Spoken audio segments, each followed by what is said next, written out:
Third year का जो तुम लोग का इकोनॉमिक्स को लेकर के थोड़ा परेशानी का बात है, उसमें से सबसे अच्छा बात है कि थर्ड नंबर चैप्टर से हम लोग का 6 मार्क्स का एक मैथ आता है।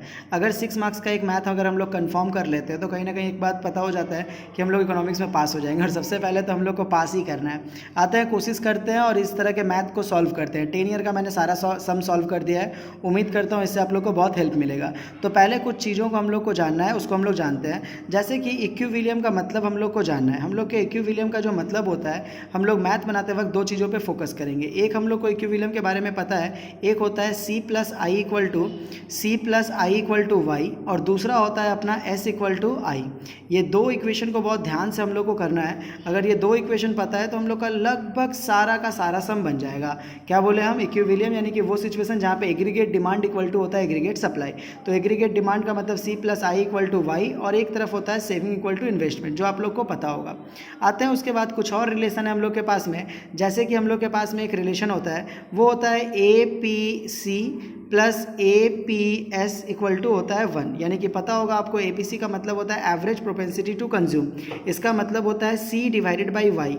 और उसके बाद अगर देखें, APS का मतलब होता है H डिवाइडेड बाई वाई। इसका मतलब होता है इनकम का कितना भाग हम कंज्यूम करना चाहते हैं, और इसका मतलब होता है इनकम का कितना भाग हम सेव करना चाहते हैं। इन दोनों को मिला करके होता है एक। उसके बाद एक और रिलेशन होता है हम लोग के पास में, वो होता है MPC plus MPS equal to होता है 1। इसका मतलब होता है delta C divided by delta Y, और इसका मतलब होता है delta S divided by delta Y equal to होता है 1।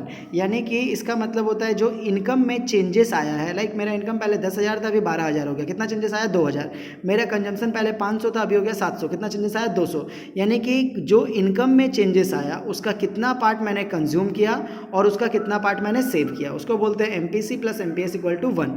उसके बाद एक और रिलेशन है हम लोग का है इन्वेस्टमेंट मल्टीप्लायर। इन्वेस्टमेंट मल्टीप्लायर में क्या होता है? वो होता है K equal to delta Y divided by delta I. इसका मतलब होता है मैंने इन्वेस्टमेंट में कितना चेंजेस किया, उसके बदले में इनकम में कितना चेंजेस आ गया। क्या मतलब है इसका? मैंने इन्वेस्टमेंट में जितना चेंजेस किया उसके बदले इनकम में कितना चेंजेस आ गया। जैसे मान लो मैंने अपने इन्वेस्टमेंट में चेंजेस किया 5,000 का। जैसे होता है ना कि मेरा 10,000 का इन्वेस्टमेंट लगा हुआ है, उससे मेरे को 20,000 का इनकम होता है, बट मैं चाहता हूँ कि अपने इन्वेस्टमेंट को 10 से 15 कर दूँ। तो मैंने कितना बढ़ाया? 5,000, और इनकम में चेंजेस कितना आ गया? 10,000। यानी कि अगर देखा जाए तो K इक्वल टू कितना निकल गया? 2। इसको बोलते हैं इन्वेस्टमेंट मल्टीप्लायर। इन्वेस्टमेंट मल्टीप्लायर को लिखने का एक और फार्मूला है। क्या फार्मूला है? 1 डिवाइडेड बाई 1 माइनस MPC, और एक फार्मूला है इसका K equal to 1 divided by MPS। अगर इतना हमको पता है ना, तो हम कोशिश करेंगे कि सारा सम जो है वो इसी पे बेस करके ख़त्म हो जाए, और सारा हो भी जाएगा बहुत आसान से, हंसते खेलते। चलो थोड़ा समझते हैं, ठीक है? तो पहला सम को हम लोग लेते हैं कि पहला सम कैसा आया हुआ था एग्जाम हॉल में। तो देखा जाए तो हम लोग का पहला जो सम था वो दिया हुआ था, let the consumption function be 40 plus 0.8y and the amount of investment be given as 60 crore. यानी कि हम लोग दोनों को लिख लेंगे। एक तो हम लोग को दिया गया है C इक्वल टू दिया हुआ है 40 प्लस 0.8y, और हम लोग को दिया हुआ है I इक्वल टू हम लोग को दिया हुआ है, अगर देखा जाए तो 60 करोड़। डन है? उसके बाद आते हैं, अब हम लोग को बोला हुआ है यहाँ पे डिटरमाइन। क्या डिटरमाइन करना है? Equilibrium level. मैंने पहले ही आपको बताया इक्विलिब्रियम लेवल के लिए दो जगह होता है, एक होता है C plus I equal to Y, और दूसरा होता है S इक्वल टू वाई। यानी हम लोग को बोला इक्विलिब्रियम लेवल ऑफ इनकम बोला, यानी y निकालने के लिए बोला कि कितना होगा। तो हम लोग को C दिया है और I दिया है, तो साफ पता चलता है कि फॉर्मूला लगाना है C plus I equal to Y. तो C का वैल्यू बैठा दीजिए आप। C का वैल्यू हो जाएगा 40 प्लस 0.8y, और I का मतलब हो जाएगा 60 इक्वल टू हो गया y। अगर इसको हम लोग सॉल्व करते हैं तो ये हो जाएगा 0.8, y को हम लोग उधर लेके जाएंगे तो 40 प्लस 60 आपका कितना हो गया? 100, और उधर अगर लेके जाते हैं तो y माइनस 0.8y, यानी कि 100 इक्वल टू हो जाएगा 0.2y, यानी y इक्वल टू हो जाएगा 100 डिवाइडेड बाई 0.2, यानी कि y इक्वल टू आपका आ गया। अगर हम लोग इसको थोड़ा सॉल्व करें तो कैलकुलेशन करके आएगा, ऊपर में 10, नीचे 2 से कैलकुलेशन 5, यानी कि आपका आ गया 500। यानी कि इक्विलिब्रियम इनकम कितना निकल गया अपना? 500। साथ साथ में एक और क्वेश्चन था। अब देखो यहाँ पे क्वेश्चन क्या दिया था, सपोज दैट, दूसरा क्वेश्चन है ये, सेम क्वेश्चन नहीं है। Suppose that consumption function changes to C equal to 30 plus 0.8y। Consumption function पहले कितना था? 40 प्लस 0.8y, अब कितना हो गया? C equal to 30 plus 0.8y and the amount of investment rises to 70। पहले था अपना इन्वेस्टमेंट 60 और अभी कितना हो गया 70, यानी फिर से एक इक्वेशन दिया। तो फिर से एक इक्वेशन दिया तो इक्वेशन को लिखा जाए भाई। क्या इक्वेशन दिया? c इक्वल टू कितना दिया अपने को? c इक्वल टू अगर देखा जाए तो अपने को दिया 30 प्लस 0.8y और i इक्वल टू कितना हो गया? पहले 60 था, अभी कितना हो गया? 70। निकालना क्या है? फिर से सेम क्वेश्चन दिया हुआ है भाई, ध्यान से अगर देखा जाए तो what would be the new equilibrium level of income, 2002 में आया हुआ था। तो अभी पता चला था हम लोग को c plus I equal to क्या करना है? y। सॉल्व करेंगे तो c का मतलब हो जाएगा 30 प्लस 0.8y और i का मतलब हो जाएगा 70 इक्वल टू y। अगर इसको सॉल्व किया जाए तो फिर से ये आ जाएगा 100 और इधर में आ जाएगा 0.2y, यानी y इक्वल टू कितना हो गया? ध्यान से देखा जाए तो 500, यानी कि पहले भी इनकम आया था 500, यानी कि कंजम्पशन अगर चेंज हो जाए तो आपका इनकम भी कितना रहेगा? जितना जो भी चेंजेस आया वो कितना आया? पहले भी इनकम आया 500 और अभी भी कितना आया? 500। ये 2000 में हम लोग 2002 में आया हुआ एक सम था।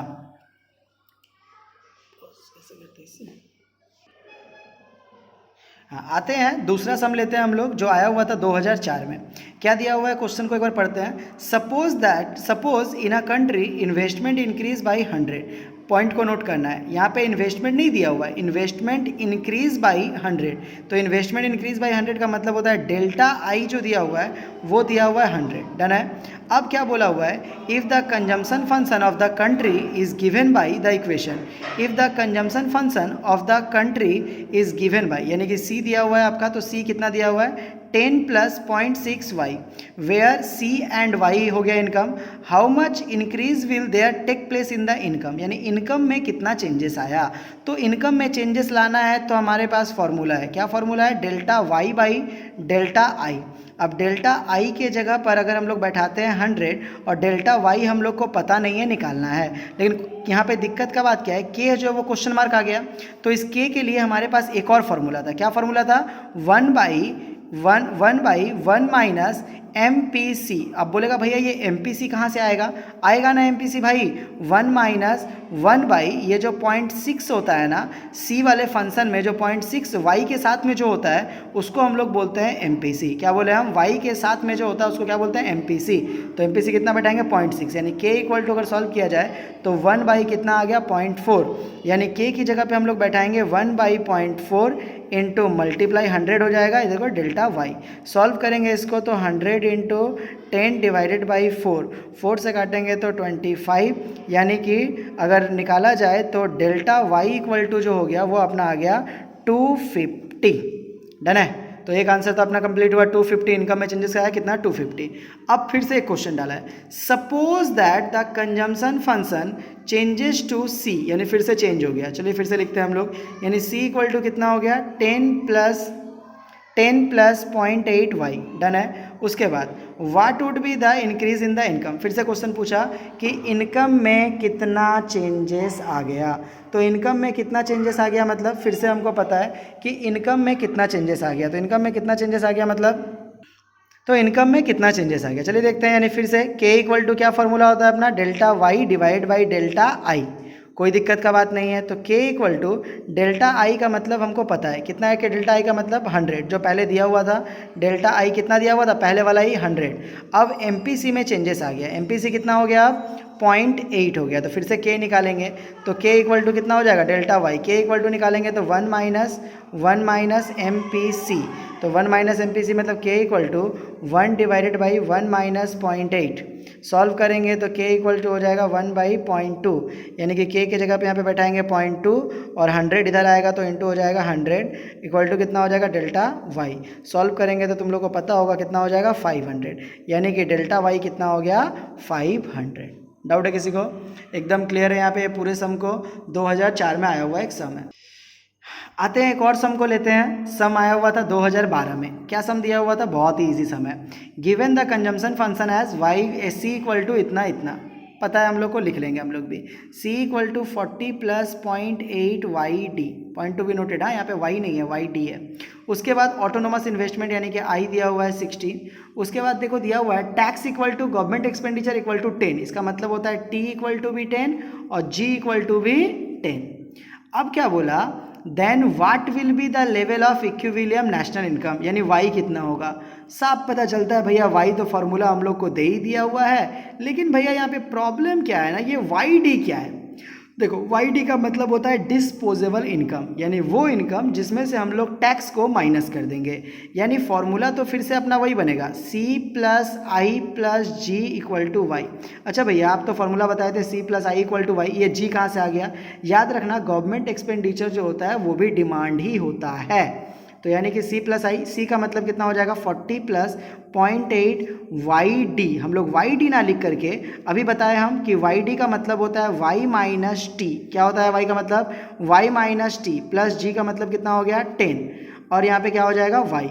थोड़ा सा और डिटेल में लिखेंगे तो 40 प्लस 0.8 वाई का मतलब जानी ना, और टी का मतलब होता है 10 प्लस क्या हो जाएगा 10 इक्वल टू कितना हो जाएगा वाई। सॉल्व करेंगे तो हो जाएगा 40 प्लस 0.8 वाई, और इसको इससे गुना करेंगे तो जहाँ तक हमको पता है 0.8 को 10 से गुना करेंगे तो कितना आ जाएगा? 0.8 को 10 से गुना करेंगे तो आ जाएगा 8।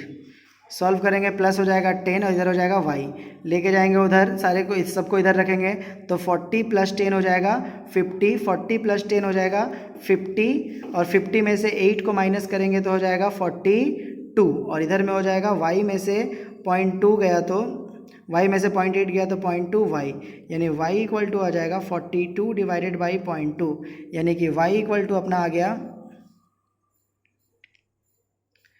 210। यानी जो इनकम निकला वो अपना कितना निकला? 210। एक बार फिर से सवाल को समझते हैं। सवाल दिया हुआ था given the consumption function as C equal to 40 plus 0.8 Y D. Autonomous investment कितना बोला हुआ है? 60। अब क्या बोला? टैक्स बोल दिया 10 और गवर्नमेंट एक्सपेंडिचर भी बोला 10। Then what will be the level of equilibrium national income? कितना होगा? तो फॉर्मूला पता है C plus I plus G equal to Y, तो सी का मतलब 40 प्लस 0.8 वाई डी ना लिख करके हम क्या लिखेंगे? वाई माइनस टी, क्यों टैक्स को माइनस करेंगे। उसके बाद प्लस क्या हो जाएगा 10 वाई। अब सॉल्व करेंगे तो 40 0.8 के साथ में वाई गुना करेंगे तो 0.8 वाई, 0.8 के साथ में 10 को गुना करेंगे तो 8 आएगा, 0.8 के साथ में 10 को गुना करेंगे तो 8 प्लस 10, तो 40 प्लस 10 हो गया 50, 50 माइनस 8 हो गया 42, और इधर में आ जाएगा y माइनस 0.8 वाई मतलब 0.2 वाई, तो 42 divided by 0.2 Y equal to 210। हाँ थोड़ा सा गलती हो गया हम लोग का। गलती क्या हो गया कि मैंने यहाँ पे देखो i को नहीं लिया है, c बैठाया है मैंने c के वैल्यू को, y को g को बैठाया है, बट मैंने i को नहीं लिया। थोड़ा सा करेक्शन होगा, और यहाँ पे i का मतलब कितना हो जाएगा 60। ऐड करेंगे तो यहाँ पे भी प्लस हो जाएगा 60, और ये हो जाएगा प्लस यहाँ पे हो जाएगा 60, तो 60 प्लस 40 100, 100 प्लस 10 कितना हो गया 110, 110 माइनस 8 हो जाएगा ये 102। थोड़ा करेक्शन कर लेगा सब, 102, तो यानी कि 102 डिवाइडेड बाई 2 कितना आंसर आ गया? चेकआउट करते हैं अपन, तो 102 डिवाइड बाई 0.2 मतलब 510। सॉरी थोड़ा सा करेक्शन हो जाएगा, आई को मैंने लिया नहीं था। डन है। तो ये था हम लोग का 2012 में आया हुआ सम। आते हैं एक और सम को हम लोग लेते हैं जो 2015 में आया हुआ सम है। वेरी गुड, बहुत ही नज़दीक वाला सम है, तो हो सकता है कि इस तरह का सम है। तो फिर से देखो बहुत आसान, एक ही बात को बार बार बोलता है। कंजम्पशन फंक्शन कितना दिया हुआ है? सी इक्वल टू 80 प्लस 0.8 वाई। अब देखो यहाँ पे ऑटोनोमस इन्वेस्टमेंट कितना बोला? 120। Find the equilibrium level of income and consumption. Very easy भैया, अभी आप बताया था। c इक्वल टू कितना हो गया 80 प्लस 0.8 वाई, और i इक्वल टू कितना हो गया ध्यान से देखें तो 120। सॉल्व करेंगे तो c plus I equal to Y होता है, हमको पता है। तो यानी कि 80 plus 0.8 Y plus 120 equal to हो गया y। सॉल्व करेंगे तो 200 इक्वल टू हो जाएगा अपना y माइनस 0.8 वाई, यानी कि y इक्वल टू हो जाएगा 200 डिवाइडेड बाई 0.2, यानी कि y इक्वल टू हो गया 1000।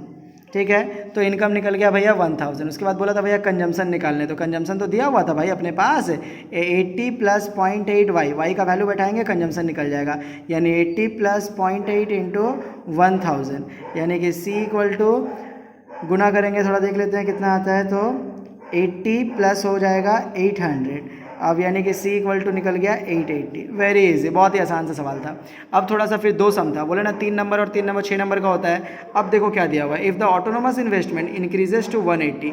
कितना बोला? ऑटोनोमस इन्वेस्टमेंट कितना हो गया 180। तो पहले कितना था 120, अभी कितना हो गया 180। पहले था 120, अभी कितना हो गया 180, यानी कि डेल्टा आई आपको पता चल गया कितना निकल गया 60। डन है। अब तुमको पूछा कि इनकम में कितना इंक्रीज़ हुआ, यानी इनकम नहीं पूछा है, पूछा है डेल्टा वाई। डेल्टा वाई हो गया क्वेश्चन मार्क, तो फिर से वही फॉर्मूला k इक्वल टू क्या हो जाता है delta Y by delta I. अब क्वेश्चन है के इक्वल टू, हम लोग भैया डेल्टा वाई पता नहीं है, डेल्टा आई हो गया 60। अब भैया के पता होना चाहिए, तो के इक्वल टू तुम लोग को पता होगा 1 माइनस एम पी सी। अब एम पी सी कहाँ से निकलेगा, तो तुम अगर सम को ऊपर में जाएगा तो एक कंजम्पशन फंक्शन दिया हुआ था 0.8, तो 0.8 जो था ये क्या था, एम पी सी। तो यानी यहाँ पे बैठा देंगे के इक्वल टू कितना हो जाएगा 1 माइनस 0.8, यानी के इक्वल टू अगर ध्यान में देखा जाए तो 1/0.2, यानी कि आप वैल्यू को बैठाएंगे यहाँ पे तो 1/0.2 और 60 इधर आ जाएगा तो 60 इक्वल टू डेल्टा वाई, यानी डेल्टा वाई आपका निकल जाएगा,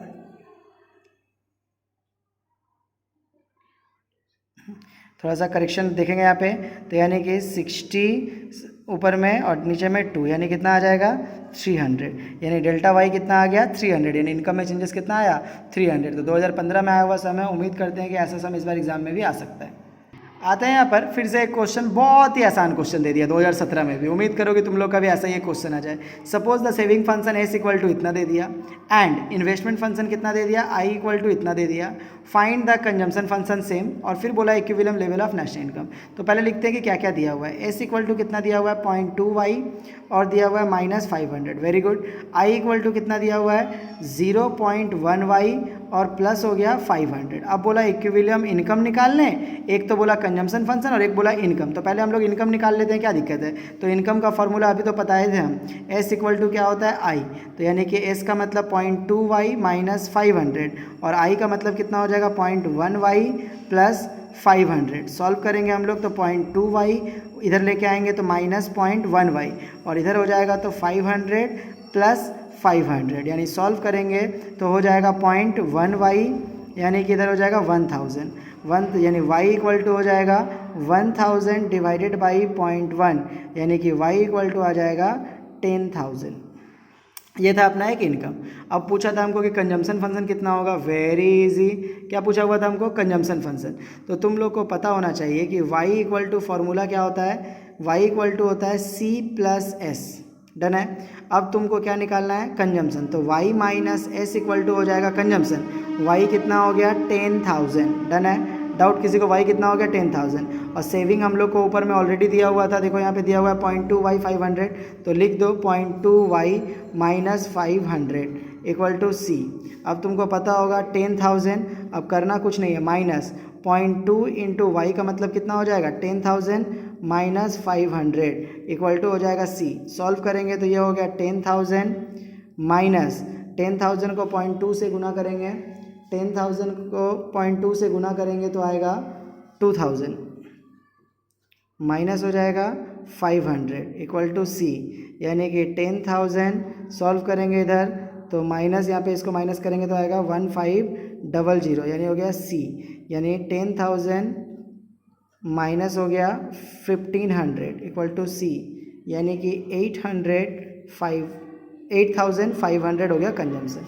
वेरी इजी, इससे आसान कुछ सम नहीं हो सकता। तो ये 2017 में आया हुआ आपका सम था। आते हैं सबसे इंपॉर्टेंट, जिसका हम लोग को बहुत बेसब्री से इंतजार था, 2018 का सम। क्या दिया हुआ था भैया, बहुत परेशानी वाला सम था। नहीं भाई, बहुत आसान है। आते हैं, सबसे पहला लाइन में बोला है marginal propensity to consume is 0.75, यानी MPC हो गया 0.75, डन। किसी को डाउट है। How much additional investment, how much additional investment मतलब डेल्टा आई आपको निकालना है। उसके बाद required to increase income by 600, increase income मतलब डेल्टा वाई कितना हो गया आपका 600, हो गया, कहानी खत्म। तो पहला क्वेश्चन हम लोग डेल्टा आई निकालते हैं, तो पता ही है के इक्वल टू क्या होता है delta Y divided by delta I. अभी तक हम लोग को डेल्टा आई देता था और इस सब में दे दिया था डेल्टा वाई, और डेल्टा आई हमको दिया नहीं है, क्वेश्चन मार्क है। तो फिर से के निकालना है, तो के का फॉर्मूला तो जग जाहिर है, इतना देर से तो वही बना रहे हैं, MPC, यानी के इक्वल टू कितना हो जाएगा 1 माइनस 0.75, यानी के इक्वल टू हो जाएगा 1 डिवाइडेड बाई 0.25। सॉल्व करेंगे तो 1 divided by 0.25 equal to 600 divide by delta I. आगे सॉल्व करेंगे हम लोग तो डेल्टा आई इधर आ जाएगा 1.25 डेल्टा आई इक्वल टू 600, उधर लेके जाएंगे तो delta I equal to 600 divide by 1/0.25, यानी कि डेल्टा आई इक्वल टू हो जाएगा 600 इंटू 0.25, यानी कि डेल्टा आई हो जाएगा अपना, एक सेकेंड निकाल दे रहे हैं, यानी कि 150, यानी कि 150 अगर डेल्टा आई में चेंजेस आएगा तो उसका इनकम में कितना चेंजेस आ रहा था 600। तो ये बहुत ही आसान सा सम था। इसके बाद एक बार और एक चीज़ और बोला था, find also the multiplier in this case. हमको मल्टीप्लायर भी निकालना है, यानी कि के निकालना है। के कितना होगा, तो के निकालने के लिए साफ लफ्ज़ों में पता है के इक्वल टू होता है delta Y by delta I. तो हम लोग को तो दोनों पता है, के इक्वल टू डेल्टा वाई हो गया 600 और डेल्टा आई हो गया 150। तो सॉल्व करेंगे तो के इक्वल टू कितना हो जाएगा 4। 2018 का सम, इससे आसान और क्या हो सकता है। आते हैं 2015 में एक और सम पूछा गया था, बहुत ही ईजी है, आराम से 6 मार्क्स ला सकते हैं हम लोग इसमें। क्या बोला हुआ है, in an economy with every increase in the national income 20% of the increase income is saved. यानी कि अगर 100 रुपया आपका इनकम है ना, तो उसमें से 20% जो है वो सेव हो जाता है, यानी कि इंक्रीज इनकम बोला हुआ है। यानी MPS आपको दिया हुआ है कितना 0.2। ये जो 20% है इसका मतलब क्या है MPS, यानी कि इंक्रीज इनकम। अब क्या बोल रहा है, सपोज द फ्रेश इन्वेस्टमेंट, याद रखना ये फ्रेश इन्वेस्टमेंट ना ऑटोनोमस नहीं है, चेंज है, कितना है 150 take place in the economy. Calculate the change in the income, मतलब डेल्टा वाई आपको निकालना है, और बोला है चेंज इन द कंजम्पशन यानी कि डेल्टा सी निकालना है। बहुत ईजी है, के इक्वल टू पता होगा आपको delta Y divide by delta I, done. तो यानी के इक्वल टू हो जाएगा, डेल्टा वाई का मतलब हमको नहीं पता और डेल्टा आई का मतलब हो गया 150। अब के निकालना है तो के इक्वल टू पता ही है आपको 1/MPS, पहले ही लाइन में मैंने बता दिया था। तो के इक्वल टू कितना हो जाएगा 0.2। सॉल्व करेंगे तो K equal to 0.2 into 150 equal to delta Y. तो डेल्टा वाई इक्वल टू कितना आ गया, सॉल्व करेंगे तो 750। ये हो गया डेल्टा वाई में चेंजेस। अब क्या बोला था हमको, कंजम्पशन कितना होगा, यानी कि डेल्टा सी कितना होगा। तो डेल्टा सी निकालने के लिए हमको MPC पता होना चाहिए, क्योंकि MPC का फॉर्मूला क्या होता है delta C divide by delta Y. तो MPC का मतलब हमको पता है कि डेल्टा सी हमको निकालना है और डेल्टा वाई कितना आ गया 750। अब क्वेश्चन क्या है कि MPC हमको नहीं पता। अरे भाई पता है, एक रिलेशन मैंने पढ़ा था, क्या पढ़ा था मैंने, MPC plus MPS equal to कितना होता है 1। और तुम लोग को पता होगा कि MPC तो दिया नहीं है, MPS आपको दिया हुआ था, कहाँ दिया हुआ था ऊपर में 0.2। तो इसको बैठा देंगे 0.2 इक्वल टू 1। तो MPC कितना हो जाएगा अपना, MPC हो जाएगा 0.8। अब वहाँ पे वैल्यू को बैठा देंगे तो 0.8 इंटू 750 इक्वल टू C, यानी C इक्वल टू निकल जाएगा आपका 600। ख़त्म। ये था आपका लास्ट लगभग 10 साल में आया हुआ सारा सम मैंने सॉल्व कर दिया। उम्मीद करता हूँ इससे आपको थोड़ा हेल्प मिल जाएगा। मैं ये तो नहीं कहूँगा कि आपको कॉमन मिल जाएगा, बट हाँ आपको बहुत ही हेल्प मिल जाएगा कि हाँ किस तरीके से हमको सॉल्व करना है। Thank you. आप लोग ये सारा वीडियो देख रहे थे इकोनॉमिक क्लासेस में। मेरा नाम अमित सिंह है। फ़ोन नंबर आपको सीट पे दिया हुआ है, अगर आपको कुछ भी प्रॉब्लम है तो आप डायरेक्ट कॉल कर सकते हैं। थैंक यू वीडियो को देखने के लिए।